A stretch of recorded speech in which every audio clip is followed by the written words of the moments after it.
Before watching, please press like to support me in producing more stories.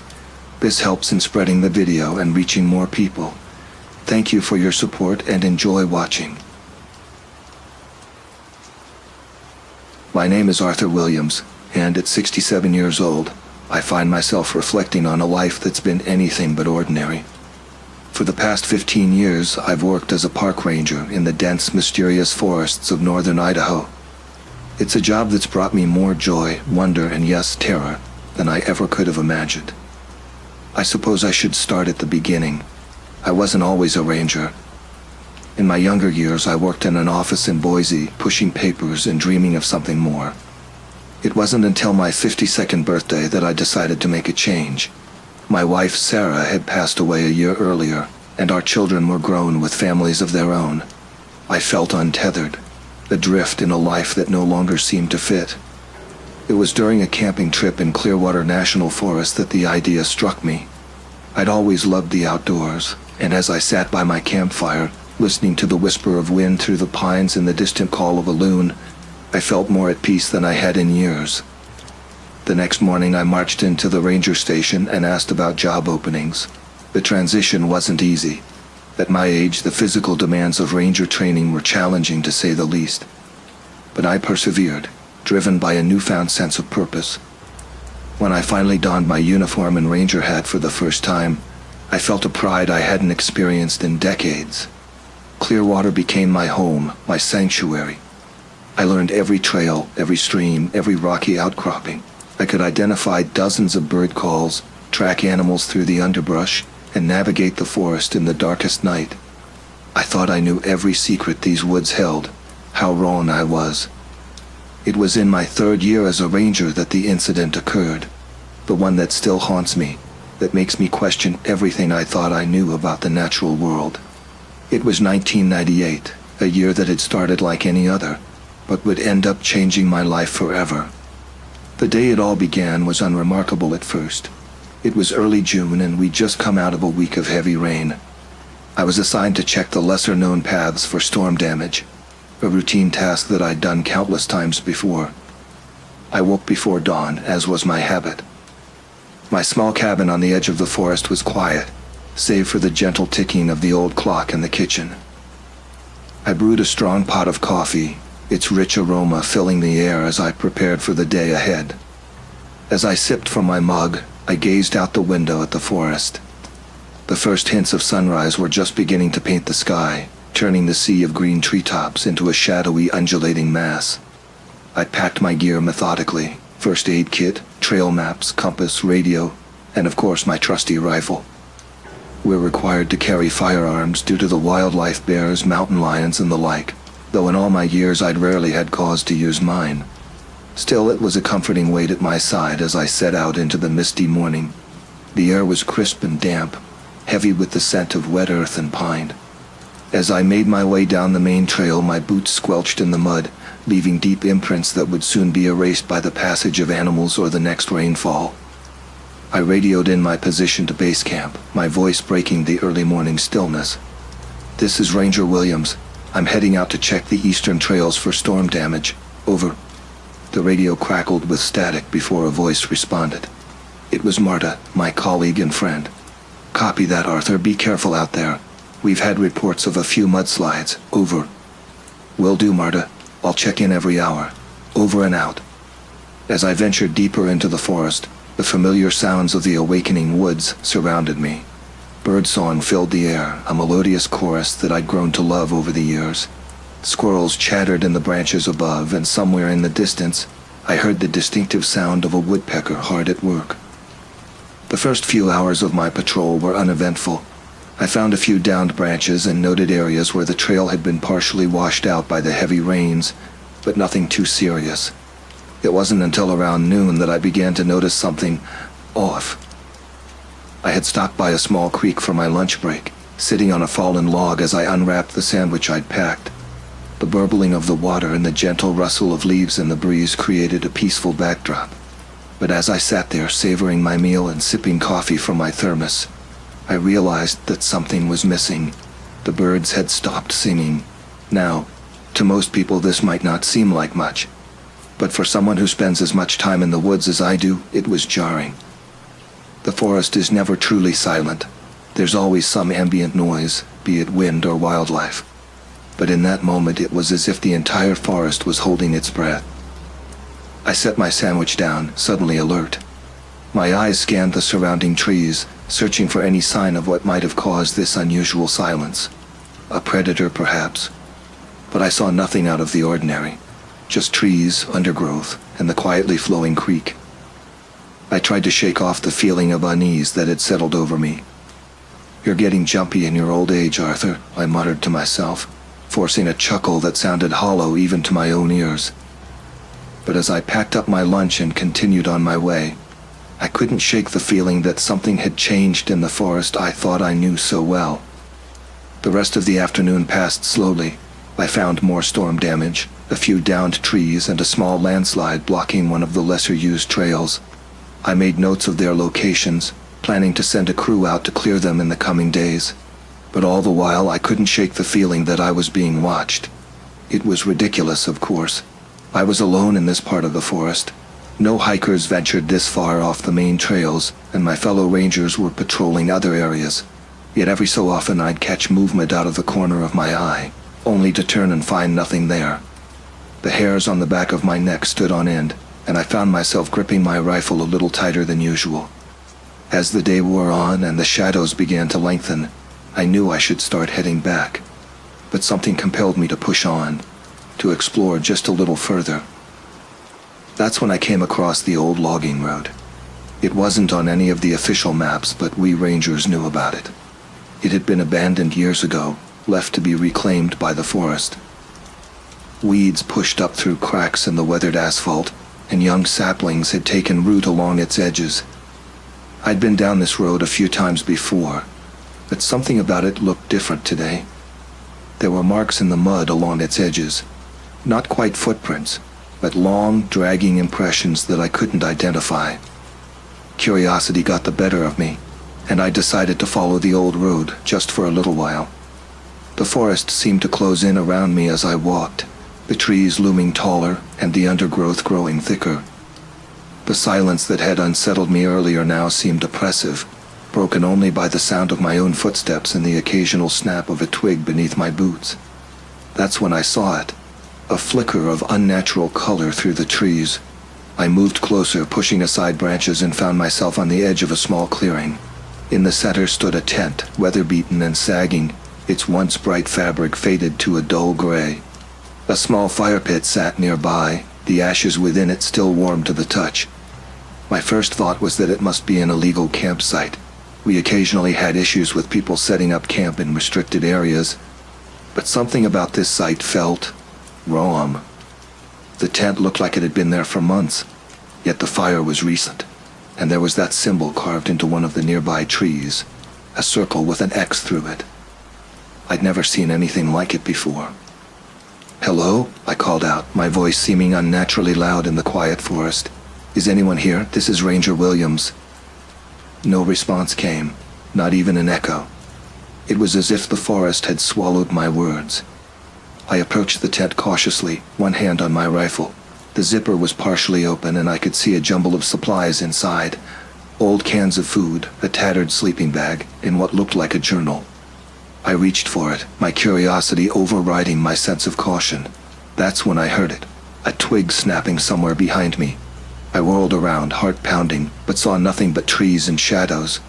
The journal lay forgotten as I scanned the forest, straining my eyes and ears for any sign of movement. "Who's there?" I called out, trying to keep my voice steady. "Show yourself." Only silence answered me. But as I stood there, surrounded by the deepening shadows of twilight, I couldn't shake the feeling that something was out there, watching me. Something that didn't belong in these woods. Something that shouldn't exist. Little did I know this was only the beginning. The true horror was yet to come, and it would challenge everything I thought I knew about the natural world and my place in it. But standing there in that clearing, with night falling fast and unknown eyes upon me, I made a decision that would change the course of my life. I turned and ran. My heart pounded in my chest as I ran, branches whipping against my face and arms. The forest I knew so well suddenly seemed alien and hostile. I didn't stop until I reached the main trail, my lungs burning and legs trembling from exertion. As I caught my breath, I fumbled for my radio. "Base camp, this is Williams. Do you copy?" My voice was shaky, and I hoped Marta wouldn't notice. After a moment of static, Marta's voice came through. "I copy, Arthur. Everything okay? You sound off." I hesitated, unsure of what to say. How could I explain what I'd seen, or thought I'd seen, without sounding crazy? I found an illegal campsite," I said finally. "Abandoned, but recent. There's something strange about it. I'm heading back now." "Copy that. Be careful out there. It's getting dark." As if on cue, I noticed the lengthening shadows around me. Twilight was settling in, and with it came a whole new set of forest sounds. The hoot of an owl, the rustle of nocturnal creatures awakening. Normally, these sounds were comforting, familiar. Tonight, they sent chills down my spine. I quickened my pace, eager to get back to the ranger station. Every snapping twig, every rustle in the undergrowth made me flinch. More than once I caught myself looking over my shoulder, half expecting to see what? I couldn't even put a name to the fear that gripped me. It was fully dark by the time I reached the station. Marta was still there, her face creasing with concern as I burst through the door. "Arthur, what happened out there? You look like you've seen a ghost." I slumped into a chair, suddenly exhausted. "I'm not sure, Marta. I found this campsite way off the usual trails, but it was wrong somehow. And I felt like something was watching me." Marta listened patiently as I recounted the events of the day. The unnatural silence in the forest, the strange campsite, the symbol carved into the tree. When I finished, she was quiet for a long moment. "That is odd," she said finally. "But Arthur, you know as well as I do that the forest can play tricks on your mind, especially when you're alone out there." I nodded, wanting to believe her, but I couldn't shake the feeling that this was something more than my imagination running wild. That night, sleep eluded me. Every time I closed my eyes, I saw that symbol carved into the tree, felt the weight of unseen eyes upon me. I tossed and turned, my mind racing with possibilities, each more outlandish than the last. When dawn finally broke, I was already up and dressed. I knew what I had to do. I had to go back. I had to know if what I'd experienced was real or just a product of an overactive imagination. Marta raised an eyebrow when I told her my plan, but she didn't try to stop me. Instead, she insisted on coming along. "Safety in numbers," she said with a smile that didn't quite reach her eyes. We set out early, retracing my steps from the day before. The forest seemed different in the morning light, less menacing, more familiar. But as we approached the old logging road, that sense of wrongness returned. "There," I said, pointing to the marks I'd seen yesterday. "Do you see those tracks?" Marta knelt to examine them. "Odd," she murmured. "They're not animal tracks, that's for sure, but they're not human either." We followed the tracks down the old road, our pace slowing as we neared the clearing where I'd found the campsite.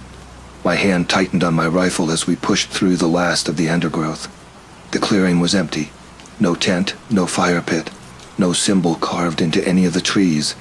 It was as if the campsite had never existed. "Are you sure this is the right place?" Marta asked, her voice gentle. I nodded, too stunned to speak. I walked to where the tent had been, searching for any sign of its presence. The ground was undisturbed, covered in a thick layer of pine needles and leaves. "I don't understand," I muttered. "It was right here. I know it was." Marta placed a comforting hand on my shoulder. "Maybe we should head back, Arthur. You've been under a lot of stress lately. Perhaps—" Her words were cut off by a blood-curdling scream that echoed through the forest. We both froze, eyes wide, as the sound faded away. "What was that?" Marta whispered. Before I could answer, we heard it again, closer this time. It wasn't human. It wasn't animal. It was something else. "Run," I said, grabbing Marta's arm. "Run!" We tore through the forest, branches scratching our faces, roots threatening to trip us at every step. The screams continued, always just behind us, getting closer and closer. We burst out onto the main trail, gasping for breath. The screams had stopped, but the forest around us was deathly silent once again. "We need to call this in," Marta said, her voice shaking. "Whatever that was, it's not normal."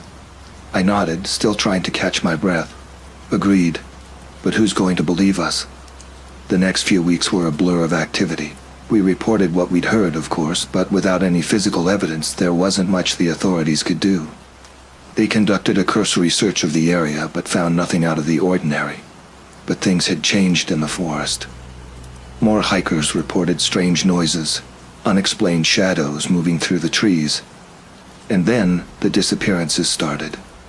It began with a solo hiker who never returned from a day trip. Then a pair of campers vanished without a trace. As summer wore on, more people went missing.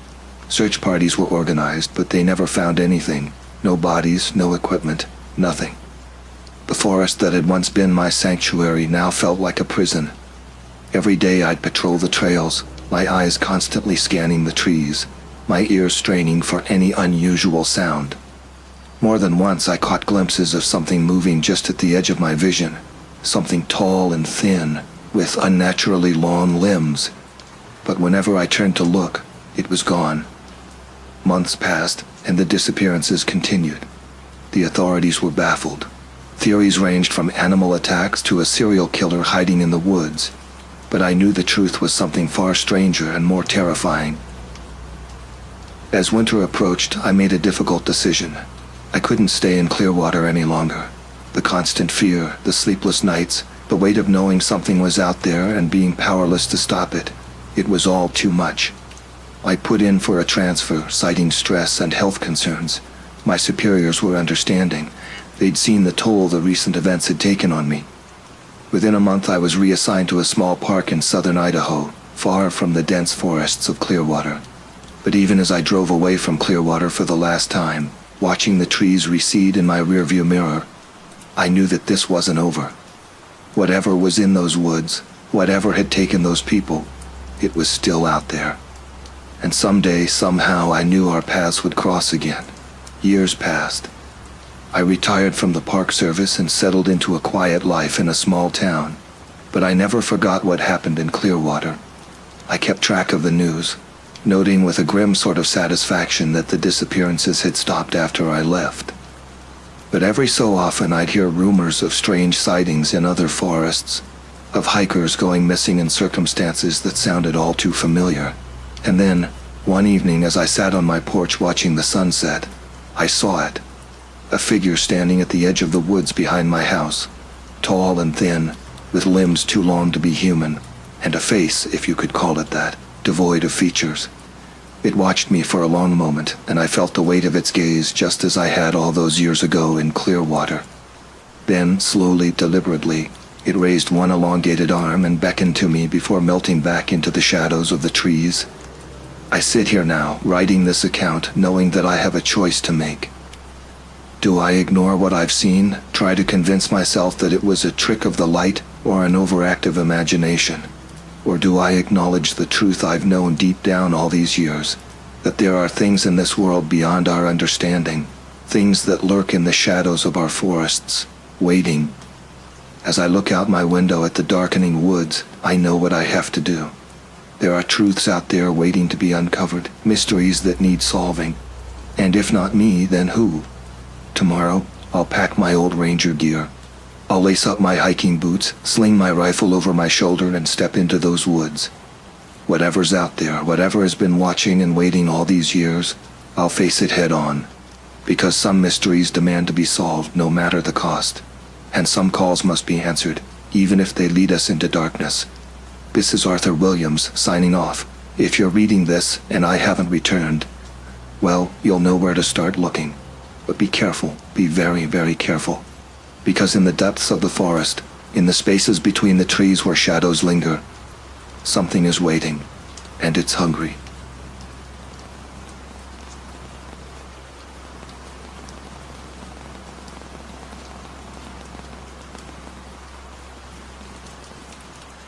My name is Frank Anderson, and I am 72 years old. What I'm about to tell you happened to me back in 1998, but the memory of it is as fresh as if it were yesterday. It's a story I've kept mostly to myself for years, partly out of fear that no one would believe me, and partly because reliving it brings back a terror I've never quite shaken. But now, as I approach the twilight of my life, I feel compelled to share it. Perhaps as a warning, or maybe just to unburden myself of a secret I've carried for far too long. Back then, I'd been a park ranger for about 5 years, stationed in the remote stretches of the Allegheny National Forest in Pennsylvania. It wasn't a job I'd ever imagined for myself, but life has a way of taking unexpected turns. I grew up in Pittsburgh, a city boy through and through. My father worked in the steel mills, and I was expected to follow in his footsteps. But I had different ideas. I was bright, ambitious, and determined to make something more of myself. I went to college, got a degree in business, and landed a job with a big accounting firm right out of school. For a while it seemed like I was living the American dream. I married my college sweetheart Sarah, bought a house in the suburbs, and started climbing the corporate ladder. But as the years went by, I found myself increasingly dissatisfied. The long hours, the constant pressure, the office politics, it all started to wear on me. Sarah and I grew apart, our conversations becoming shorter, our silences longer. It all came to a head one night in 1993. I came home late from work as usual to find Sarah sitting at the kitchen table, a packed suitcase by her feet. "I can't do this anymore, Frank," she said, her voice barely above a whisper. "I feel like I'm living with a stranger." The divorce was quick and relatively painless, at least in legal terms. Emotionally, it left me reeling. I threw myself into work thinking it would help, but it only made things worse. 6 months later, I walked into my boss's office and quit. For a while, I drifted. I sold the house, bought a small cabin in the woods of Pennsylvania, and tried to figure out what to do with the rest of my life. It was during one of my aimless hikes in the forest that I stumbled upon a help wanted sign at a ranger station. On a whim, I applied. To my surprise, they hired me. The job suited me in ways I never expected. The isolation that had initially attracted me soon became a source of peace. I liked being out in the woods, away from the noise and chaos of the city. The forest became my sanctuary, a place where the complexities of human relationships gave way to the simpler rhythms of nature. My job was peaceful for the most part. I spent my days patrolling the trails, assisting hikers, and making sure the wildlife stayed wild. I learned the names of trees and plants, the habits of animals, the changing moods of the forest through the seasons. For the first time in years, I felt like I was where I belonged. But nature, I was about to learn, isn't always peaceful. And some things that dwell in the deep woods are beyond our understanding. It was late October of 1998 when it happened. I had just come off a 3-day break, which I'd spent at my small cabin, tucked away a good hour's drive from the nearest town. The leaves had turned, and the forest was a riot of reds and oranges. The air had that crisp, clean scent that only comes with autumn in the Northeast. That morning, I was out on a routine patrol, just making my rounds. I remember thinking how lucky I was to call this place my office. I was driving the old park truck, a beat-up Chevy with more miles than I cared to count, down a gravel road that led to one of the more isolated trails. The radio was playing softly, some classic rock station that faded in and out as I wound through the hills. I hummed along absently, my mind already on the day ahead. I had plans to check on a family of black bears I'd been monitoring. The cubs would be getting big now, nearly ready to den up for the winter. As I rounded a bend, something caught my eye. A figure standing by the side of the road, arm outstretched, waving me down. This wasn't completely unusual. Hikers got lost or turned around all the time, especially in the more remote areas of the park. Still, something about this scene made the hairs on the back of my neck stand up. I slowed the truck, gravel crunching under the tires as I pulled over. As I got closer, I could see it was a woman. She looked to be in her late 20s with dark hair pulled back in a messy ponytail. She was dressed in hiking gear, though her clothes looked a bit too new, like she just bought them for this trip. I rolled down the window, the cool autumn air rushing in. "Everything all right, miss?" I called out. The woman hurried over to the truck, her face etched with worry. There was a nervous edge to her voice as she spoke. "No, it's not. I need help. My friend, he went off the trail and I can't find him. I'm worried something's happened." I've dealt with lost hikers before, but something about this woman's demeanor set off alarm bells in my head. She seemed genuinely frightened, not just concerned or embarrassed like most people who've wandered off course. "All right, ma'am, try to stay calm," I said, reaching for my radio. "I'm going to call this in, and then we'll go look for your friend. What's your name?" "Lydia," she replied, wringing her hands. "Lydia Pearson. Please, we have to hurry. Don's been gone for hours." I nodded, keying the mic on my radio. "Dispatch, this is Ranger Anderson. I've got a report of a missing hiker near the East Ridge Trail. I'm going to investigate. Over." The radio crackled with static before a voice came through. "Copy that, Ranger Anderson. Keep us posted. Over." I turned back to Lydia. "All right, hop in. We'll head to where you last saw your friend and start from there. Can you tell me more about what happened?" As Lydia climbed into the passenger seat, I couldn't shake the feeling that this was going to be more than a routine search and rescue. Little did I know just how right that feeling would turn out to be. As we drove deeper into the forest, Lydia filled me in on the details. She and Don Martin, her boyfriend of 2 years, had come to the Allegheny National Forest for a weekend hiking trip. It was supposed to be a chance to reconnect, to rekindle their relationship after a rough patch. "Don's been working so much lately," Lydia said, her voice tight with worry. "This trip was my idea. I thought it would be good for us to get away from everything, you know." I nodded, keeping my eyes on the rough gravel road. "How long have you two been out here?" "We arrived yesterday afternoon," she replied.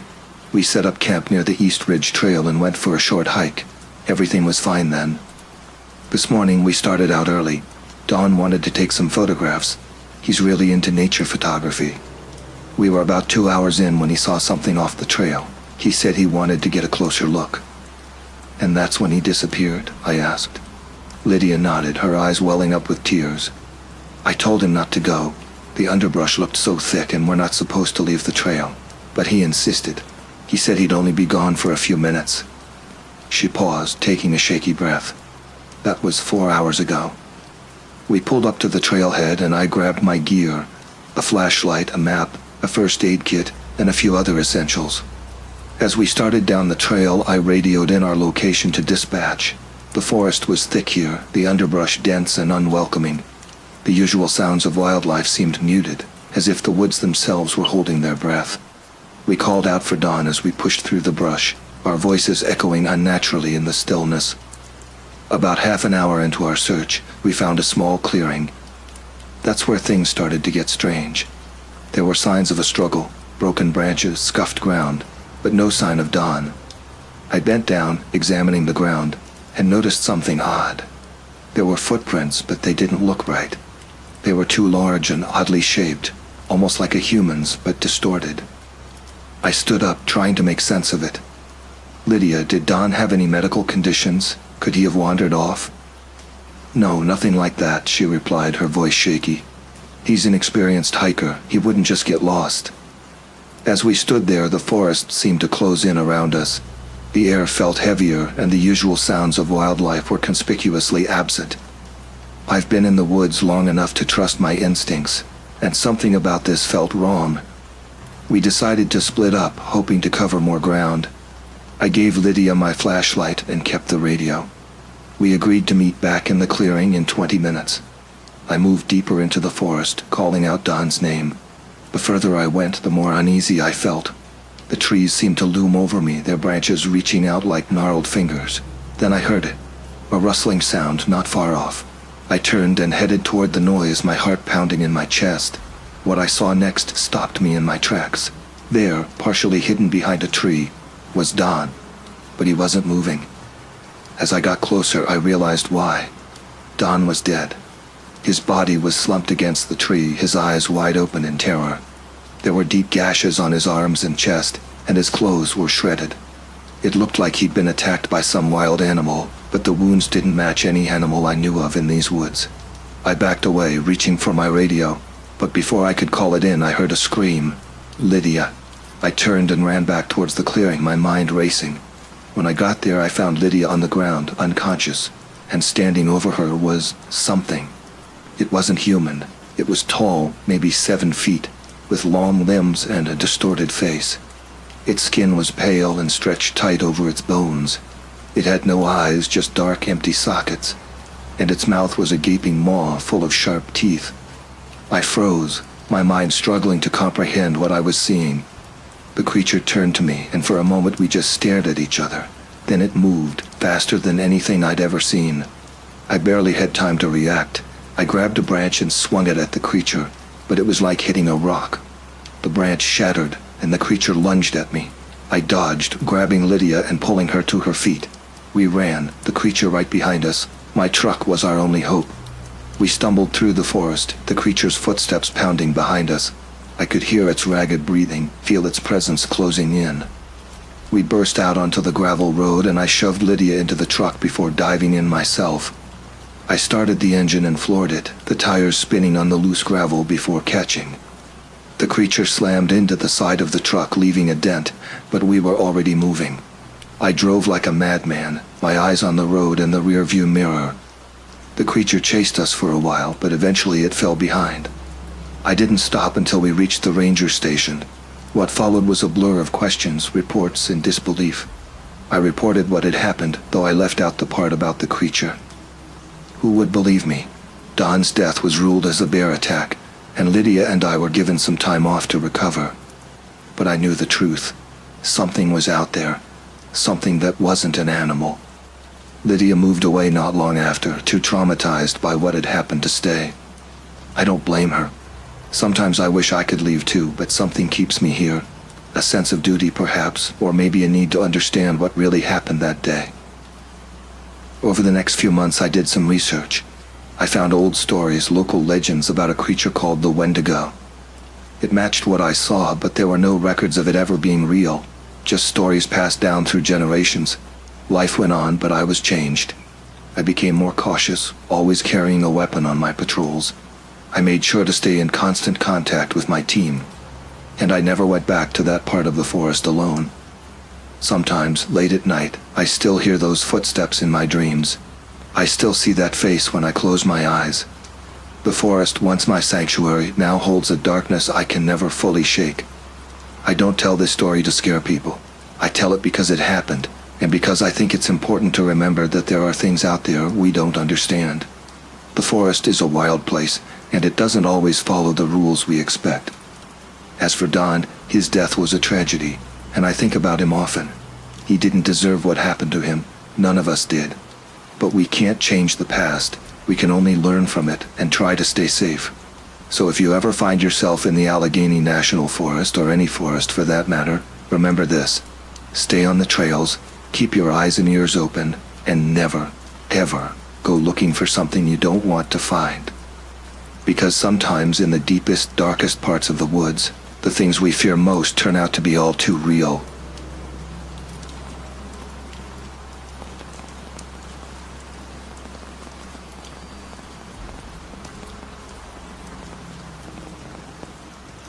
My name is Charles Smith, and I've seen things that most people wouldn't believe. At 64 years old, with over a decade of experience as a park ranger under my belt, I thought I'd seen it all. But nothing could have prepared me for what happened that day in Big Bend National Park, Texas. I grew up in a small town in Ohio, where the tallest buildings were grain silos, and the most exciting thing that ever happened was the annual county fair. As a kid, I'd spend hours poring over National Geographic magazines, dreaming of far-off places and wild adventures. When I hit my 50s, after a long career in accounting that left me feeling unfulfilled, I decided it was time for a change. That's how I ended up here, in the heart of the Chihuahuan Desert, living a life I'd only dreamed about as a boy. The vastness of Big Bend never fails to take my breath away. Over 800,000 acres of rugged beauty, from the Quisos Mountains to the winding Rio Grande. It's a place where you can walk for days without seeing another soul, where the silence is so complete you can hear your own heartbeat. Most people find that kind of solitude unnerving, but for me it's always been a comfort, or at least it was until that day. It was a Tuesday in late September, the kind of day where summer's heat still clings to the air, but you can feel the promise of autumn just around the corner. I remember it clearly because it was my wedding anniversary. Sarah, my wife of 40 years, had passed away 2 years prior, and I'd taken to working on that day to keep the memories at bay. I started my shift like any other, The sun was just peeking over the eastern horizon as I pulled up to the ranger station in my old Ford pickup. The air was crisp, and the scent of creosote bush hung heavy, that distinct smell of the desert that always reminds me of rain, even when the sky is cloudless. Inside the station, I poured myself a cup of coffee black, no sugar, and checked the logbook. Nothing unusual had been reported overnight. A few campers in the Chisos Basin, a group of hikers planning to tackle the South Rim Trail, and a lone backpacker who'd registered for a week-long trek through some of the park's more remote areas. As I sipped my coffee, I couldn't shake the feeling that something was off. Maybe it was the date. Maybe it was just my old bones sensing a change in the weather, but something felt different. I grabbed my gear water, first aid kit, radio, and sidearm, and headed out. My plan was to patrol one of the less traveled areas of the park, a stretch of rugged terrain about 15 miles from the main road. It's the kind of place where even experienced hikers rarely venture, full of narrow canyons and hidden caves. The drive out took about an hour, the park's paved roads giving way to rough dirt tracks that tested even my truck's four-wheel drive. By the time I parked and started my hike, the sun was high in the sky, beating down mercilessly. The first few hours of my patrol were uneventful. I spotted a few bighorn sheep in the distance, their sure-footed grace never ceasing to amaze me as they navigated the steep cliffs. A golden eagle soared overhead, its wingspan casting a fleeting shadow across the rocky ground. It was nearing midday when I came across the first sign that something was amiss. In a small clearing, partially hidden by a stand of thorny mesquite, was a backpack. It wasn't unusual to find lost gear in the park. Hikers occasionally dropped things without noticing, but this was different. The pack was torn, its contents strewn across the ground as if it had been ravaged by an animal. But as I got closer, I realized this was no ordinary animal attack. The tears in the fabric were too clean, too precise. And there, on the edge of the clearing, I saw something that made my blood run cold. A single footprint, far larger than any human foot, with distinct claw marks at the end of each toe. I've been a ranger long enough to know the tracks of every animal in this park, from the smallest lizard to the largest mountain lion. But this was something I'd never seen before, something that by all rights shouldn't exist. I reached for my radio, my hand shaking slightly as I keyed the mic. "Dispatch, this is Ranger Smith. I've got a possible missing hiker situation out in Sector 7, requesting backup and search party." The radio crackled, and a familiar voice came through. It was Jenny, the dispatcher I'd worked with for years. "Copy that, Charles. Can you give me more details?" I hesitated, unsure of how to describe what I was seeing without sounding crazy. "I found an abandoned backpack. Looks like it's been attacked, and there are some unusual tracks. I'm going to investigate further, but I've got a bad feeling about this one." "Understood," Jenny replied, her voice tinged with concern. "I'll send out a search team. They should reach your location in about 2 hours. Be careful out there, Charles." "Always am," I responded, trying to keep my voice steady. "I'll radio in if I find anything else." As I signed off, I couldn't help but feel a sense of foreboding. In all my years as a ranger, I'd never encountered anything like this. I took a deep breath, steeling myself for what lay ahead. Little did I know my world was about to be turned upside down, and nothing would ever be the same again. With a sense of trepidation, I began to follow the trail of destruction. It led me deeper into a narrow canyon, the high walls casting long shadows that seemed to reach out like grasping fingers. The air grew cooler as I ventured further in, the silence broken only by the crunch of gravel under my boots and my own measured breathing. About half a mile in, I came across another disturbing scene. A small campsite hastily abandoned by the looks of it. A tent lay in tatters, its contents scattered across the rocky ground. A portable stove was overturned, and next to it a half-eaten meal still in its pot. Whatever had happened here, it had happened fast. But it was what I saw next that made my heart skip a beat. Blood. Not much. Just a few drops leading away from the campsite and into a thicket of scraggly bushes. I swallowed hard, my mouth suddenly dry.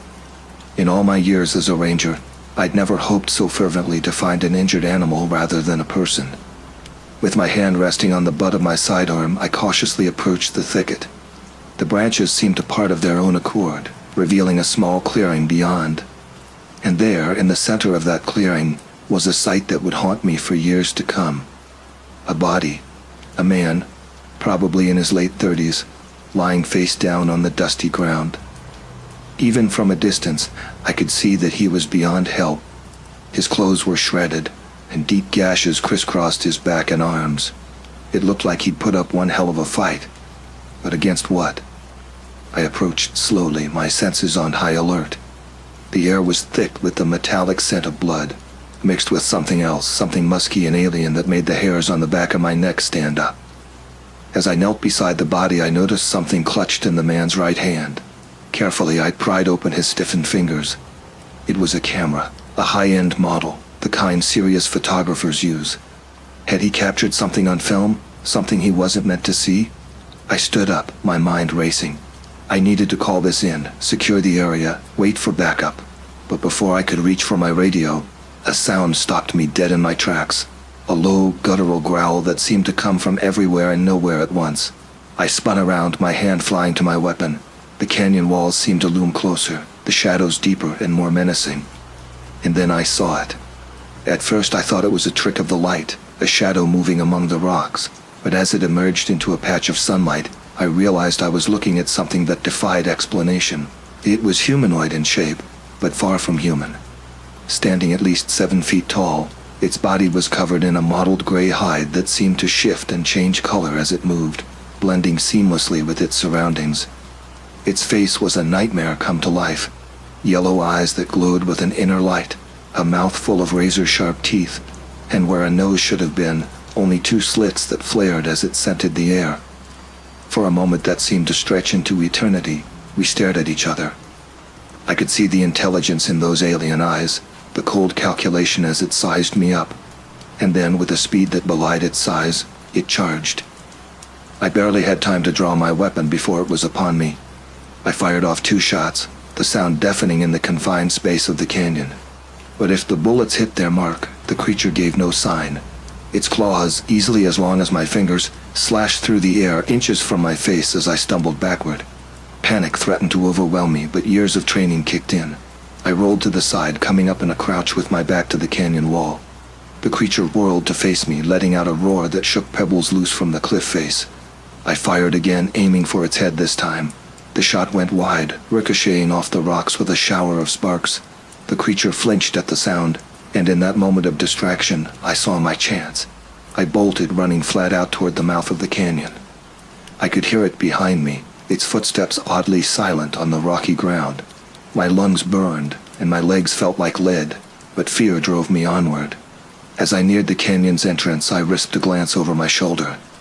The creature had stopped at the edge of the shadows, its form seeming to waver and blend with the darkness. Those eerie yellow eyes locked onto mine one last time, and I swear I saw something like amusement in their depths. Then, as suddenly as it had appeared, it was gone, melting back into the shadows as if it had never been. I didn't stop running until I reached my truck, my hands shaking so badly I could barely get the key in the ignition. As I sped back toward the ranger station, my mind struggled to process what I'd seen. It was impossible. It had to be. And yet I knew with bone-deep certainty that it was real. The next few hours passed in a blur. I reported what I'd found, the campsite, the body, the strange tracks, but I left out any mention of the creature. Even in my shocked state, I knew how it would sound.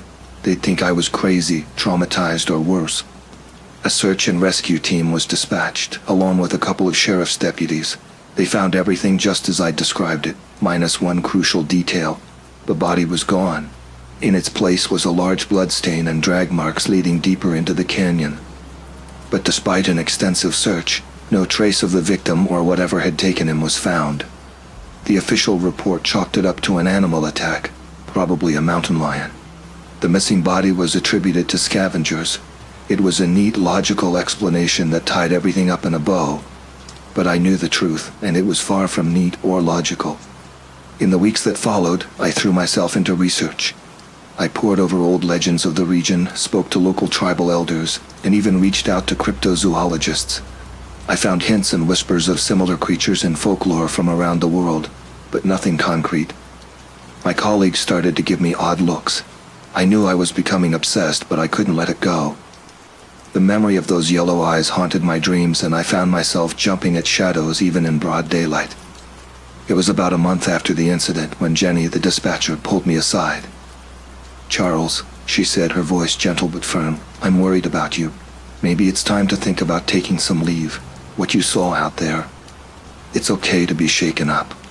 I wanted to tell her everything, to make her understand that what I'd seen was real, but I knew how it would sound. So I nodded, thanked her for her concern, and put in for some time off, but I didn't rest. Instead, I used my leave to dive deeper into my investigation.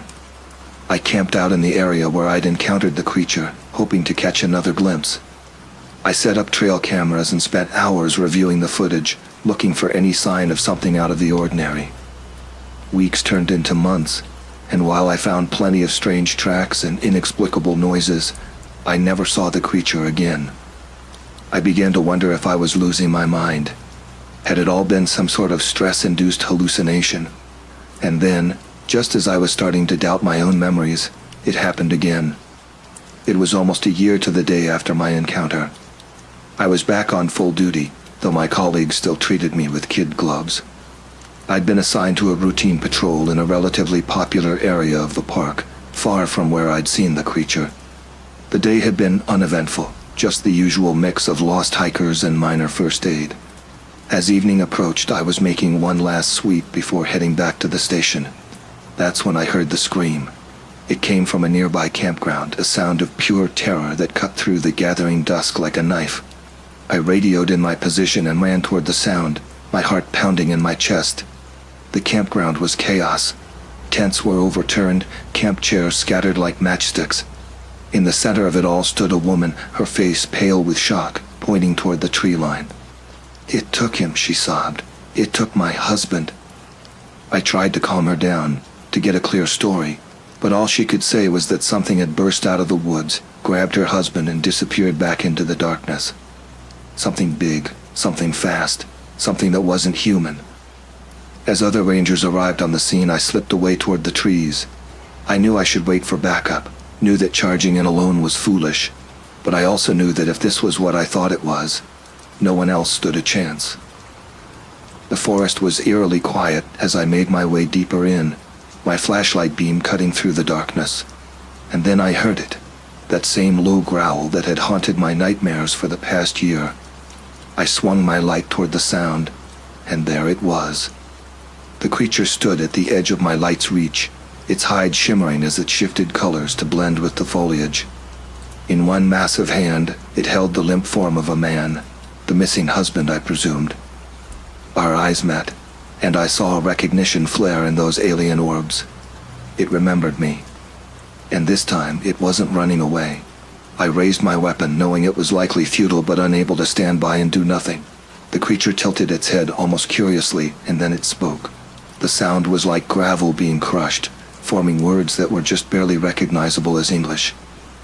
"You persistent," it growled. "Why?" I was so shocked to hear it speak that I nearly dropped my gun. What are you?" I managed to stammer. The creature's mouth twisted into what might have been a smile, revealing rows of dagger-like teeth. "Old," it said. "Older than your kind. We sleep, we wake, we feed." A chill ran down my spine. "We?" I asked, dreading the answer. The creature's eyes seemed to glow brighter. "Many," it said, "waking now, hungry." Before I could respond, it turned and loped off into the darkness, still carrying its victim. I gave chase, but it was like trying to follow a shadow. Within moments it had vanished, leaving me alone in the dark woods with nothing but questions and a growing sense of dread. That was 3 months ago. Since then there have been more disappearances, more sightings. The Park Service is trying to keep it quiet, but word is spreading. Tourists are staying away, and those who do come are nervous, jumping at every sound.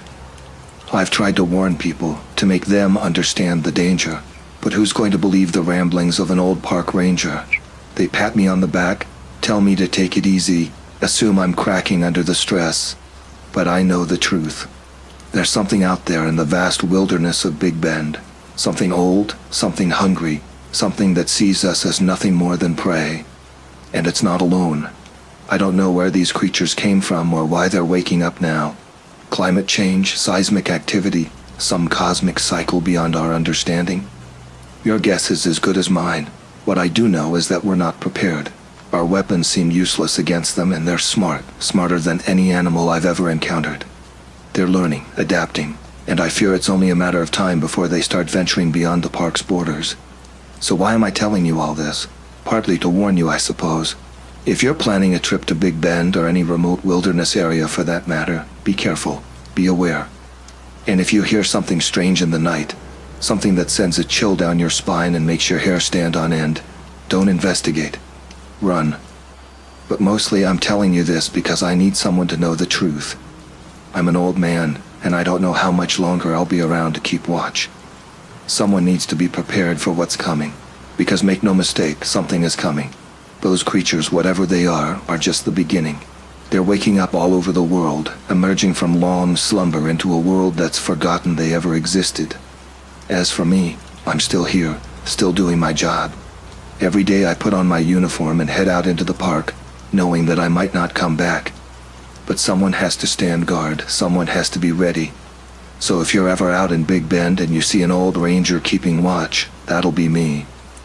And if you hear stories about strange sightings or unexplained disappearances, pay attention. Because the world is changing, and the things that go bump in the night aren't just stories anymore. They're real, they're here, and they're hungry.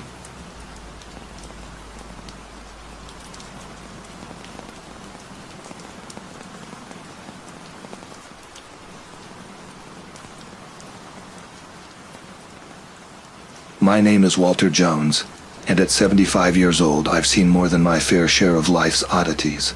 For the past decade, I've worked as a park ranger in the dense, sprawling forests of northern Minnesota.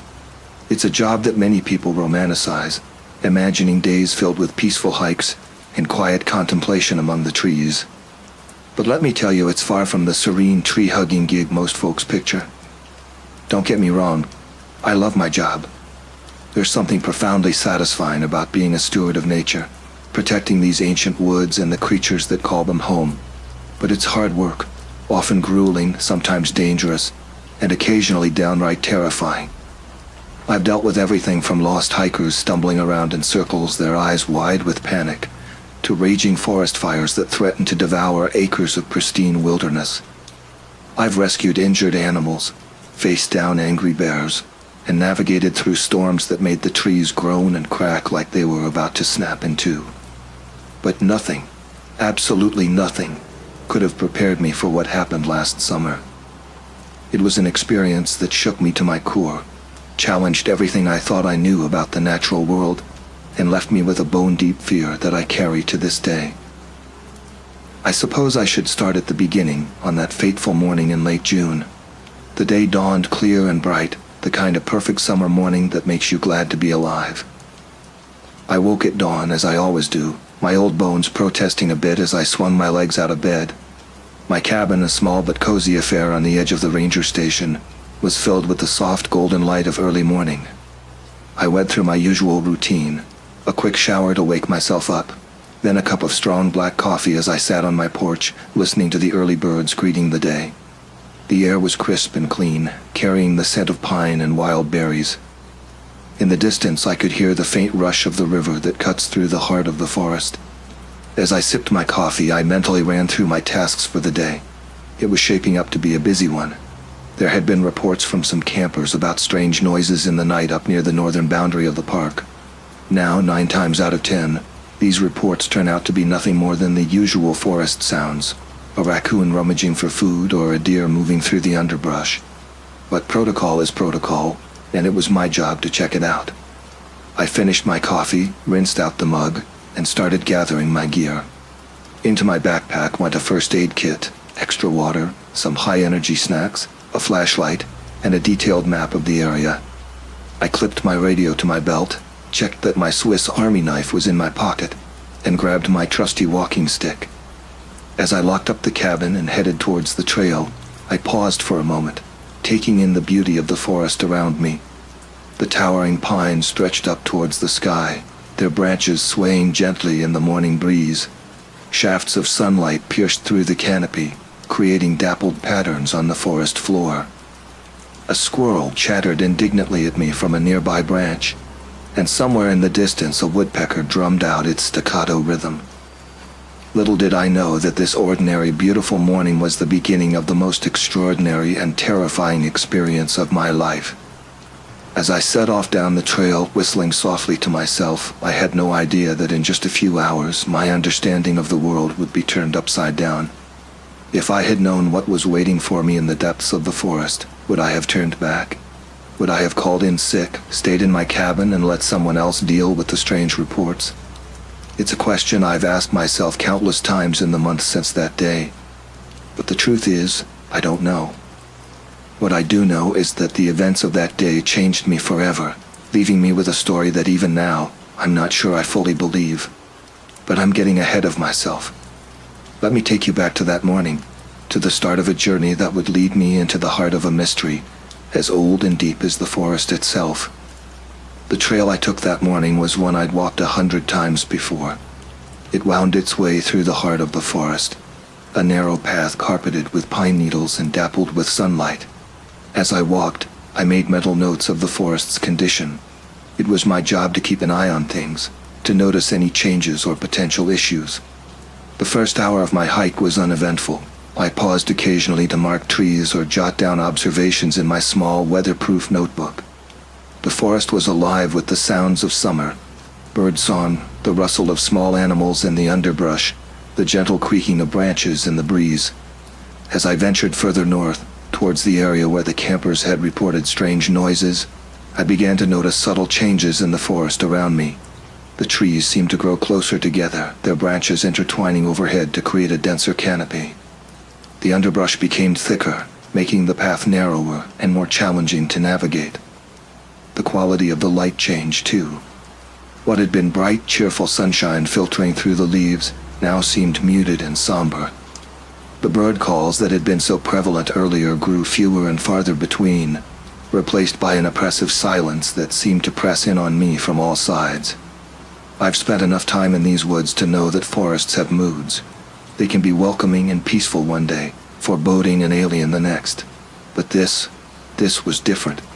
There was a tension in the air, a feeling of wrongness that I couldn't quite put my finger on. About 3 hours into my hike, I reached the area where the campers had set up their site. It was a small clearing not far from a babbling brook that I knew eventually fed into the larger river. The campers were long gone, but they'd left their mark on the place, and not in a good way. I sighed as I surveyed the mess. Discarded food wrappers, a half-collapsed tent they hadn't bothered to pack up, the blackened remains of a campfire that hadn't been properly extinguished. It never ceased to amaze me how people could come to enjoy nature and then treat it with such disrespect. "Well, Walter," I muttered to myself, "might as well clean this up while you're here." I set about gathering the trash, making a mental note to report the campers if I could identify them from the reservation logs. As I worked, I kept an ear out for any unusual noises, but all I could hear was the gentle gurgle of the nearby stream and the occasional rustle of leaves in the breeze. It wasn't until I had nearly finished cleaning that I noticed something odd. At first, I couldn't quite put my finger on what was bothering me. I stood still, my eyes scanning the clearing, trying to identify what had caught my attention. Then I saw it. The ground around the campsite was disturbed in a way I had never seen before. Deep, elongated impressions marred the earth, as if something incredibly heavy had been dragged across it. These weren't the typical marks left by campers or wildlife. They were too deep, too regular, and they led away from the campsite into the densest part of the forest. A chill ran down my spine as I crouched down to examine the marks more closely. The soil at the edges of the impressions was compressed and smooth, as if whatever had made them had exerted enormous pressure. I reached out to touch one of the marks, and to my surprise the soil felt cool, much cooler than it should have been on a warm summer day. I stood up slowly, my eyes following the trail of impressions as they disappeared into the underbrush. Every instinct I had developed over years in the wilderness was screaming at me to turn back, to radio for backup, to not venture any further alone. But there was another part of me, the part that had always been drawn to the mysteries of the forest, that urged me to follow the trail. For a long moment I stood there, torn between caution and curiosity. In the end, curiosity won out. but I wasn't completely reckless. I pulled out my radio and called back to the ranger station. "Base, this is Walter. Do you copy?" After a moment of static, a familiar voice crackled through. "Go ahead, Walter. This is Rick." "Rick, I'm up at the northern campsite where we had those noise complaints. Found some strange marks on the ground here. I'm going to follow them, see where they lead. Might be out of radio range for a while." There was a pause before Rick responded, his voice tinged with concern. "You sure that's a good idea, Walt? Maybe wait for backup?" I hesitated, looking again at the strange marks. "I'll be fine, Rick. Just a quick look. If I'm not back in radio contact in 2 hours, send someone up, okay?" "All right, Walt, but be careful out there. Something about this doesn't feel right." "Roger that. I'll check in soon. Walter out." I clipped the radio back onto my belt and took a deep breath. With one last look at the familiar campsite behind me, I stepped forward, following the mysterious trail into the unknown depths of the forest. As I pushed through the dense underbrush, the forest seemed to close in around me. The trees here were old, their gnarled trunks covered in thick moss. Very little sunlight penetrated the dense canopy overhead, and the air grew noticeably cooler. The trail of impressions continued, clear and unmistakable even in the dim light. Whatever had made them had moved with purpose, following a straight line through the forest regardless of obstacles. I saw places where small trees had been pushed aside or even snapped off at the base. The silence here was absolute. No bird calls, no rustling leaves, not even the sound of insects. It was as if all life had fled from this part of the forest. The only sound was my own breathing and the occasional snap of a twig under my boots. I'm not sure how long I walked. Time seemed to lose meaning in that strange twilight world, but eventually I emerged into a small clearing, and what I saw there made me stop dead in my tracks. In the center of the clearing stood a cabin, but this was no ordinary forest cabin. It was old, incredibly old. The logs that made up its walls were weathered and gray, covered in a thick layer of moss and lichen. The roof sagged ominously, and several of the windows were broken, their jagged edges like teeth in a hungry mouth. But it wasn't the cabin's decrepit state that sent a shiver down my spine. It was the fact that I knew, with absolute certainty, that this cabin shouldn't be here. I had patrolled this area for years. I knew every trail, every landmark, every structure in these woods. And I had never, ever seen this cabin before. As I stood there staring at the impossible cabin, a gust of wind whispered through the clearing, and with it came a sound that made my blood run cold. A low, mournful whisper that seemed to come from everywhere and nowhere at once. "Help us," it seemed to say. "Help us." I took a step back, my heart pounding in my chest. Every instinct I had was screaming at me to run, to get as far away from this place as I could. But something held me there, a mixture of fear, curiosity, and a strange, inexplicable sense of duty. Taking a deep breath to steady myself, I took a step towards the cabin. Whatever secrets it held, whatever strange force had brought it here, I knew I had to investigate. Little did I know that by crossing that threshold, I was stepping into a mystery that would change my life forever. With each step towards the cabin, the whispers grew louder, more insistent. My hand trembled as I reached for the door handle. It was cold to the touch, unnaturally so. The door creaked open, revealing a dark interior that smelled of damp wood and decay. I fumbled for my flashlight, its beam cutting through the gloom. Dust motes danced in the light and cobwebs adorned every corner.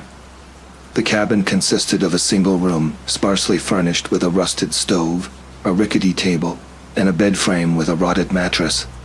But it was what lay on the table that caught my attention. A stack of photographs, their edges yellowed with age. With shaking hands, I picked them up. The first few showed families, smiling in front of this very cabin. But as I flipped through them, the images became more recent, and the smiles faded. The last photo made my blood run cold. It was the group of campers who had reported the strange noises, their faces contorted in terror. A loud creak from outside made me jump. I pocketed the photos and rushed to the window. What I saw defied explanation. A figure, impossibly tall and thin, was moving through the trees. Its limbs were too long, its movements too fluid to be human, and its eyes, they glowed with an otherworldly light. I knew I had to leave to report what I'd found, but as I turned to go, I found my path blocked. The tall figure stood in the doorway, its features obscured by shadows save for those glowing eyes. What are you?" I managed to stammer. The figure didn't respond, at least not in words. Instead, the whispers intensified, becoming a cacophony of pleas and warnings. "Help us," they seemed to say. "Trapped. Danger. Leave." I backed away, my mind reeling. The figure began to move towards me, its movements smooth and predatory. In a panic, I grabbed the nearest object, an old lantern, and hurled it at the creature. It passed right through, shattering against the wall behind. Taking advantage of the distraction, I dove through the window, ignoring the sting of broken glass. I ran blindly through the forest, the whispers pursuing me, the sound of unnaturally long limbs moving through the underbrush spurring me on. I don't know how long I ran. Time seemed to lose all meaning in that nightmarish chase. Branches whipped at my face, roots threatened to trip me, but I kept going. Finally, I burst out of the tree line, finding myself back at the campsite where this had all started. My truck was there, a beacon of normality in this insane situation. I fumbled with the keys, glancing back to see the tall figure standing at the edge of the forest, watching. Those glowing eyes were the last thing I saw before I sped away, tires kicking up dirt and gravel.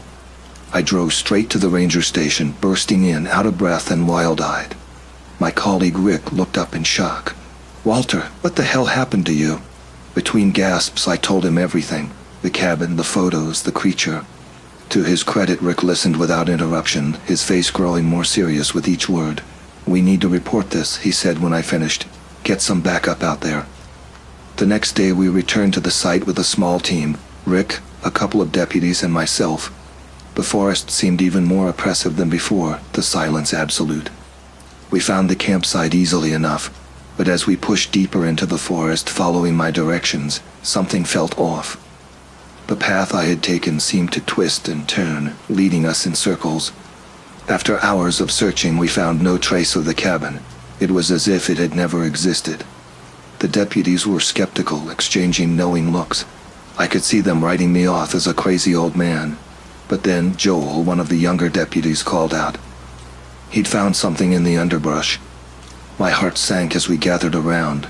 It was a body partially decomposed, and it wasn't alone. We found several more, including the missing campers, their faces frozen in expressions of terror. Suddenly the whispers returned louder than ever. The wind picked up, howling through the trees, and there at the edge of our vision was the tall figure. What happened next was chaos. The creature moved with impossible speed. Joel went down first, the creature's elongated hand, more like a claw, slashing across his throat. We opened fire, but the bullet seemed to pass right through it. "Run!" Rick shouted, grabbing my arm. We fled, the forest itself seeming to work against us, paths twisting and changing. Somehow we made it back to our vehicles. As we sped away, I caught one last glimpse of the creature, standing at the forest's edge, watching. The official investigation turned up nothing. The bodies vanished, the cabin remained unfound. Only the photos I'd taken from the cabin remained as evidence of my experience. I took some time off after that, tried to process everything. But the whispers never truly left me. They haunted my dreams, followed me even when I was awake.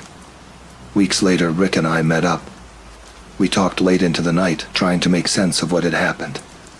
"You think it's over?" Rick asked, his voice barely above a whisper. I shook my head. "I don't know, but I can't stop thinking about those eyes." We never spoke of it again, but the experience changed us both.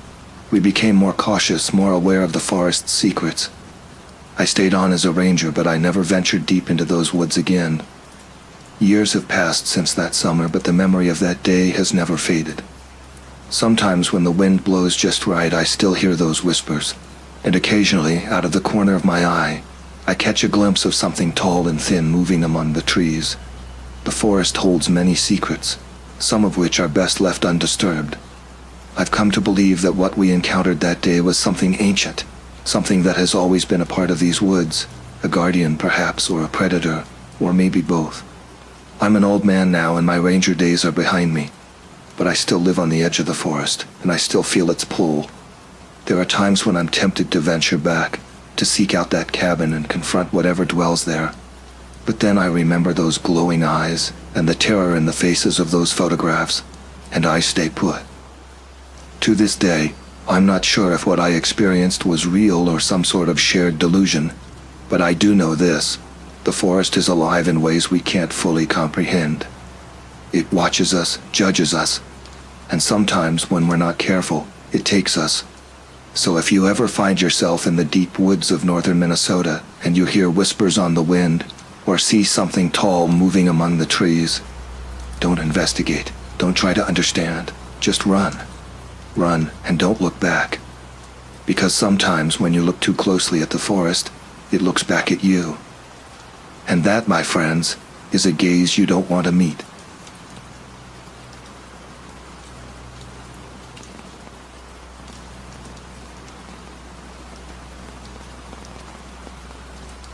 I've always considered myself an avid outdoorsman. There's something about the crisp air, the crunch of leaves underfoot, and the raw beauty of nature that speaks to my soul. So when my buddies, Jermaine and Kellen, invited me to join their backpacking trip to Redwood National Park in California, I jumped at the chance.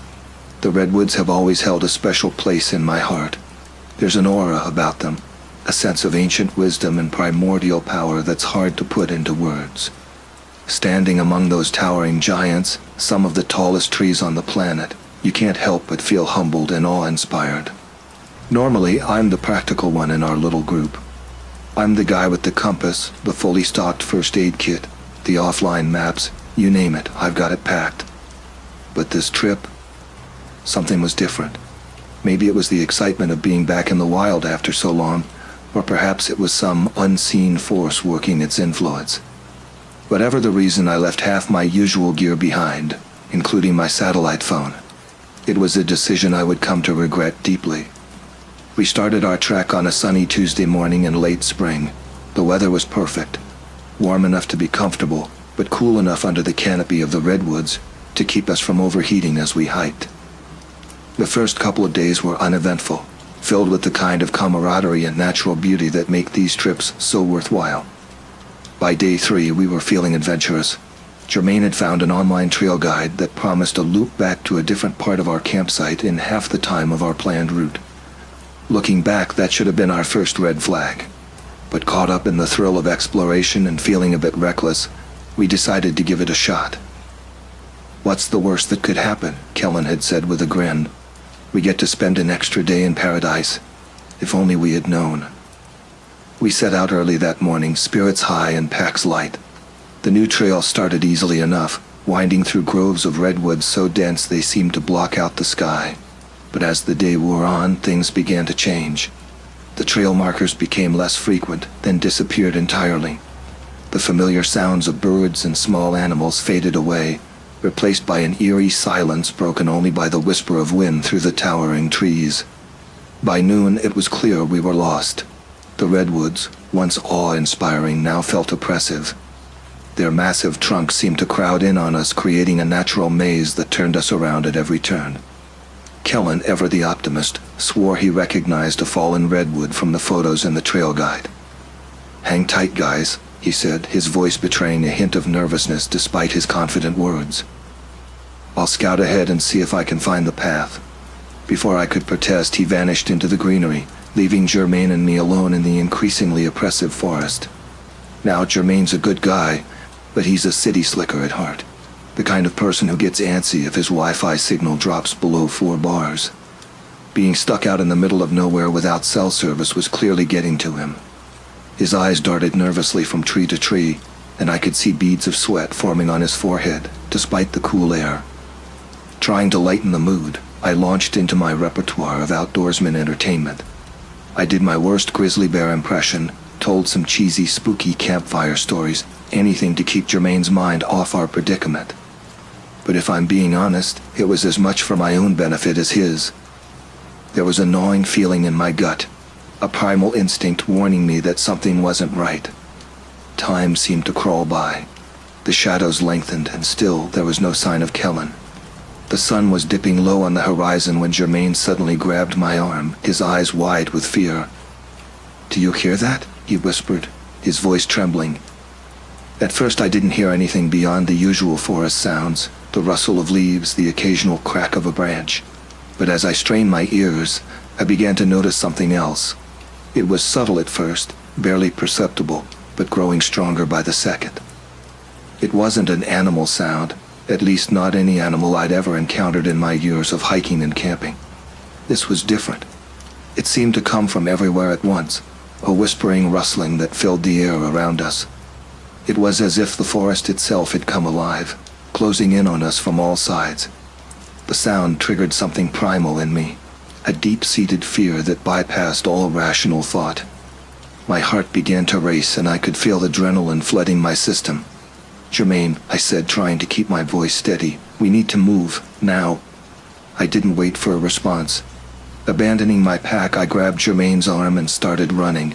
We crashed through the underbrush, branches whipping at our faces and arms as we stumbled over roots and rocks.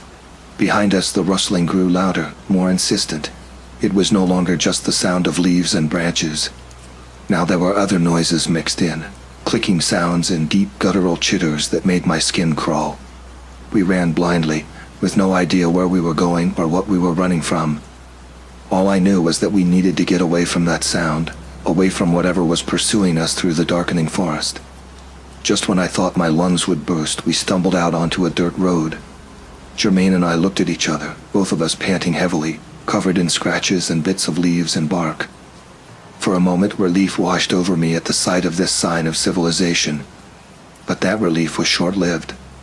As my brain caught up with my body, I realized something wasn't right. This road wasn't on any of our maps, and it was far too well maintained for a backwoods trail, the surface smooth and even, without so much as a pothole or patch of gravel. There was something else, too, a smell. It hit me suddenly, making my stomach churn. It was the scent of rotting meat, tinged with something sickly sweet that I couldn't identify, and it was getting stronger. Whatever had been chasing us through the woods, I had a feeling it wasn't far behind. We needed to keep moving. "Come on," I said to Jermaine, who was still doubled over trying to catch his breath.